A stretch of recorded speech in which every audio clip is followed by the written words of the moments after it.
Carner and Kurt Thomas a little later on in our program. But now we are ready for the Canoe Kayak Championships, the World Championships from Jonquiere, Quebec. And for that, let's join Frank Lieber.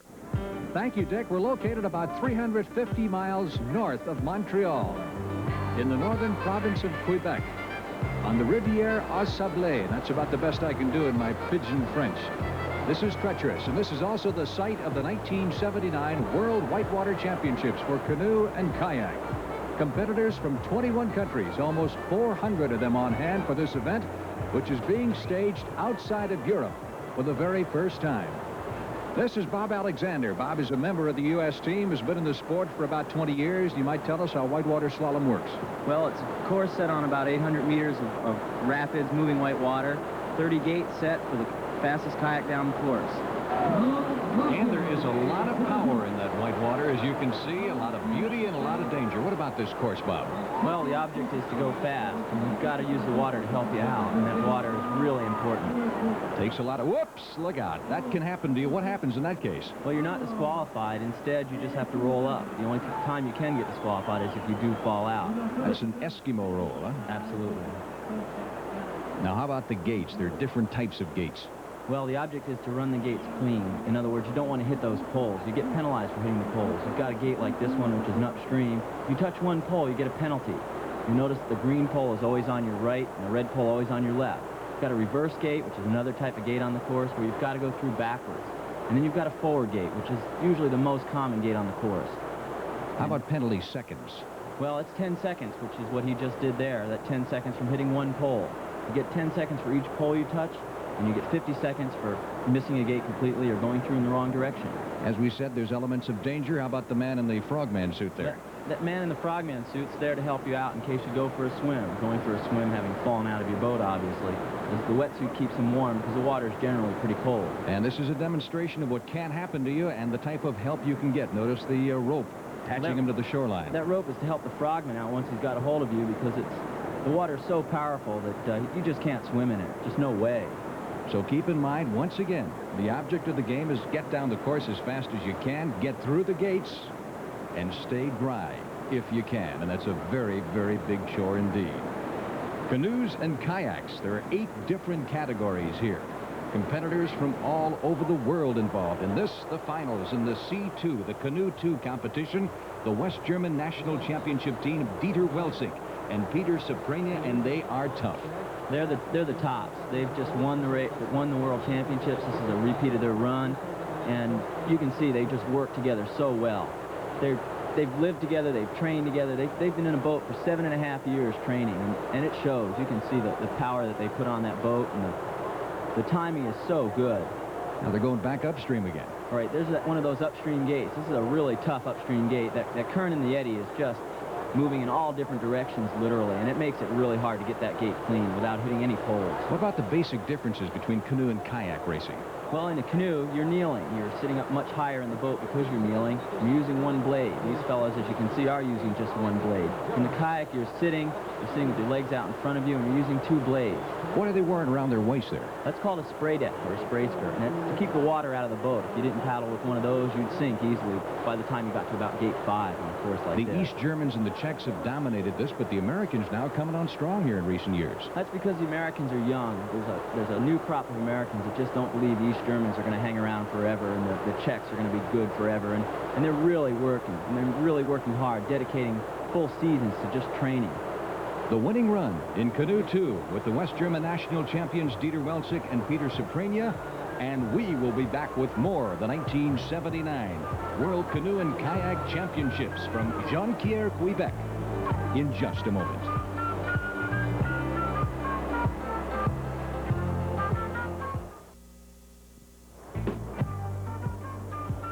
Frank Lieber along with Bob Alexander back once again to what certainly has to be one of the most beautiful spots in all of North America. Jonquiere, Quebec, the site of the 1979 World Canoe and Kayak Championships. Finals coming up now in C1, Canoe 1 competition, and you're looking at Jürgen Schnitzerling, one of the top contenders, a West German. He's in 4th place following his first run. Right now, he's probably the best paddler in position to break up an American sweep. The Americans are in 1, 2, and 3 right now, and Schnitzerling's right in there with him. He's only 1 second out of 3rd place. And if he keeps his run clean and increases his time, speeds it up, he'll break it up.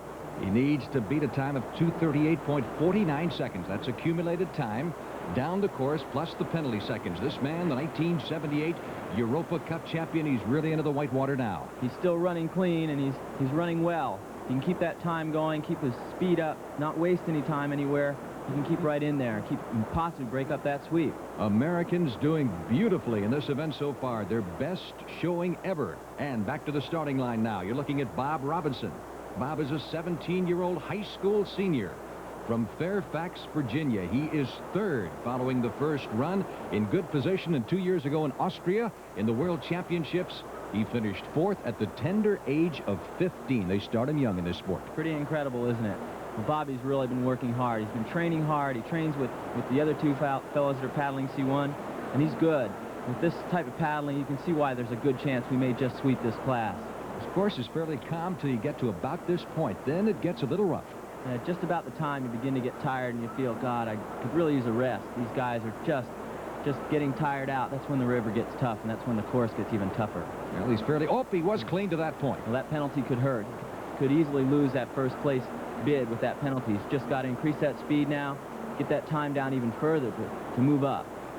He's third in the rankings right now, trying to improve on that. The United States has a chance for a 3-medal sweep in this competition, and the one man... Oh, that other penalty could hurt again. And here's Schnitzerling down the course a bit, the West German. He's fighting his way through. This is one of the toughest moves on the course. If you make this move good, you can do it. If you don't, you can lose a lot of time on the course. This is a... that's He's gonna having be trouble. problems. That could hurt. It's going to really hurt now. He's got to go way down, come back up the eddy to try to make that move again. What did he do there? He just didn't have the angle. You need a certain type of angle. You've got to get that angle perfect. You've got to have your strokes timed well to make that ferry across to that next upstream gate, which is probably the toughest gate on the course. Well, is that the end of it as far as he's concerned? Oh, I'd say so. It looks like the Americans are just going to sweep it now. It's just a matter of who's going to sweep it from the Americans. Who's going to be first, who's going to be second, or who's going to be third. Meanwhile, Bob Robinson tearing down the course, looking for a gold medal himself, and he's in the height of the Whitewater right now. Looks like he may have too many penalties. It's going to be tough. He's just got 60 penalties. It's just too many penalties, that number up in the corner. And it looks like he knows it, too. He's starting to slow down a little bit, hitting a few more gates here and there. It's going to be tough. How about his technique? He goes from side to side. Is that unusual? It used to be. The Americans started a new technique about 4 or 5 years ago, and the Europeans laughed for quite a while until now the Americans are starting to end up in the top few places. That switching technique really helps on moves like that, where it just ends up in the gate. Just really nice. Europeans surprised to see that particular move a couple of years back. Huh? Oh, boy, they were. That ferry went pretty well. He's a little bit low, but he's still in the ballpark. It's a lot better than having to take 2 tries. That gate 22 is going to be that tough gate again. And if he can run that clean, that'll be good. But, penalty. Another one. 2 penalties right there. That's definitely out of him. He's going to have to hold on to his first run. He's looks like third place, and that's it. 2/3 of the way down the course right now and heading for the finish line, but it looks like it's going to be a 3rd place finish, which would be an improvement over 2 years ago where he finished 4th. Definitely an improvement. You can't really be upset. And again, he's only 17 years old. He's got a long way to go, but keep in mind there's 2 more U.S. contenders back up on the course, and on the starting line right now is David Hearn. Hearn is a 20-year-old junior out of the University of Massachusetts. He lives in Garrick Park, Maryland, and he has been outstanding. David's a national champion 3 times now, and he's a real technician on the water. He's clean, he's fast. He and John Lugville have just been pushing each other all spring. David's won most of the races this spring, including the U.S. team trials, but Lugville's been right on his tail.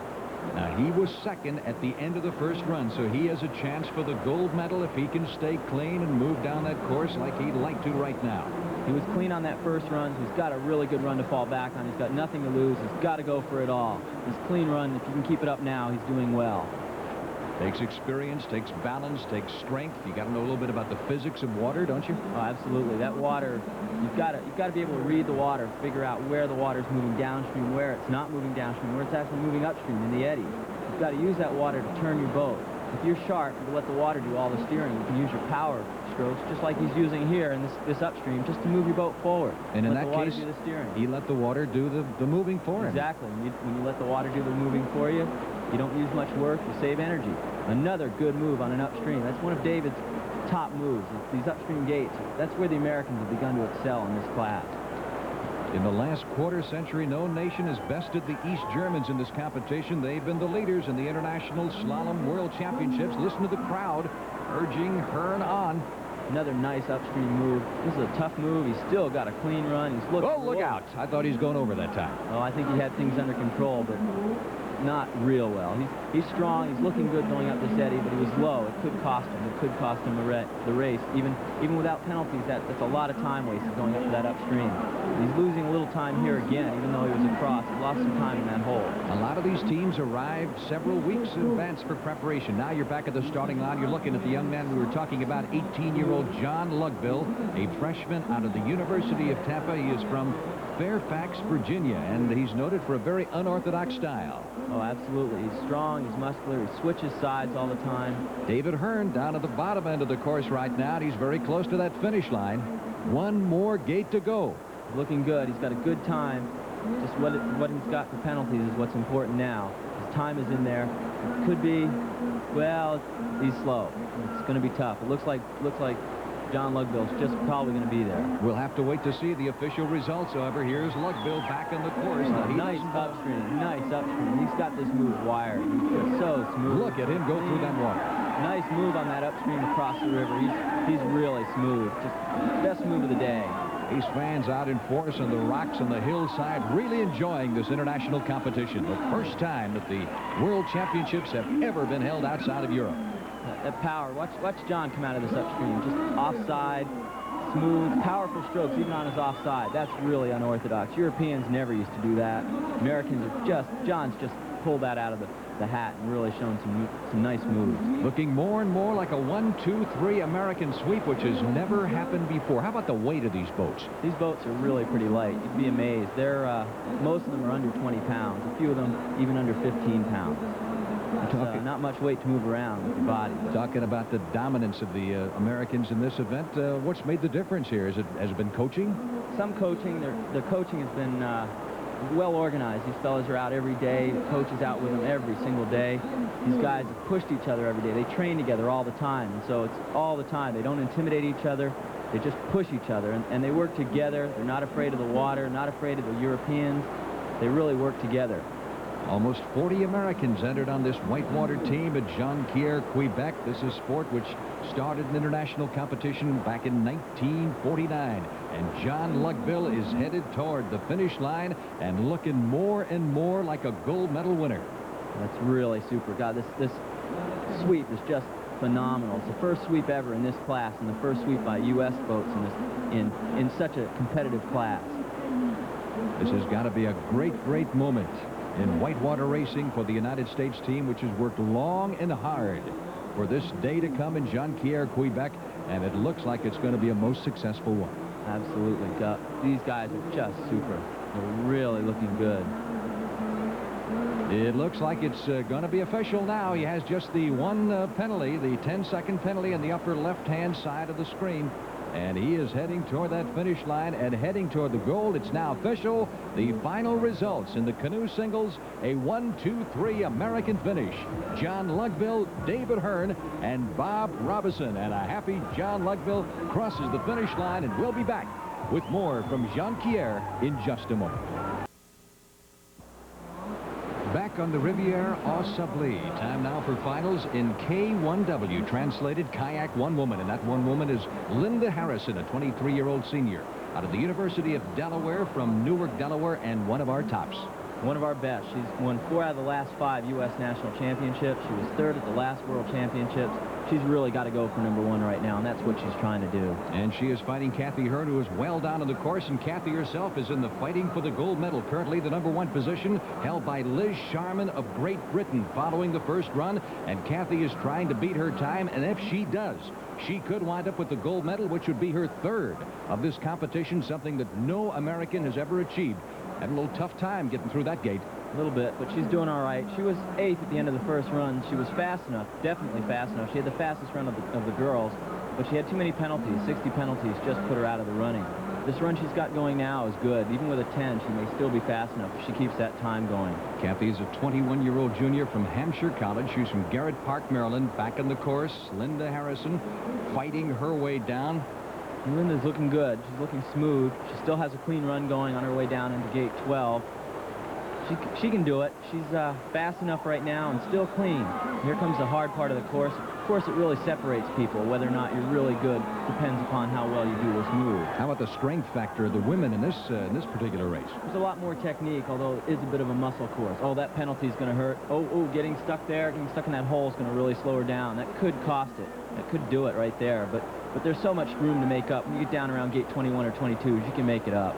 Watch Kathy Hearn now. She, of course, is the older sister of David Hearn, who we saw earlier in the Canoe 1 competition.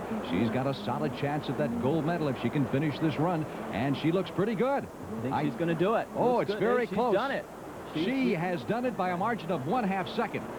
She leads Liz Sharman by that margin. As we go back now and watch Linda Harrison. Now, Linda's the only one who can catch her. Linda's right now in 3rd place. She's got a good run. She still has that 10, but she can go fast enough to break into the top 2, possibly even that 1st place.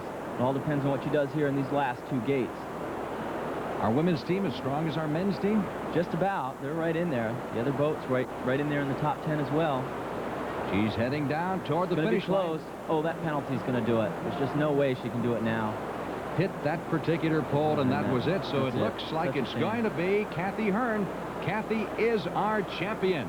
And that is her 3rd gold medal. Liz Sharman of Great Britain is 2nd, and Linda Harrison of the United States finishes 3rd. You know, this was an Olympic sport once, back in 1972, and there's a move afoot among the various international federations to get it back into the Olympics for 1984. Bob, what do you think of the chances? I think the chances are good. There's a lot of enthusiasm among all the federations. The organizing committee in Los Angeles is very open-minded. I think there's a good chance we may just see it there. It's an exciting sport, no question about it, and we certainly have enjoyed our visit here in Quebec. And for Bob Alexander, this is Frank Lieber saying so long from beautiful Jonquiere, Quebec. And now, back to Dick Stockton.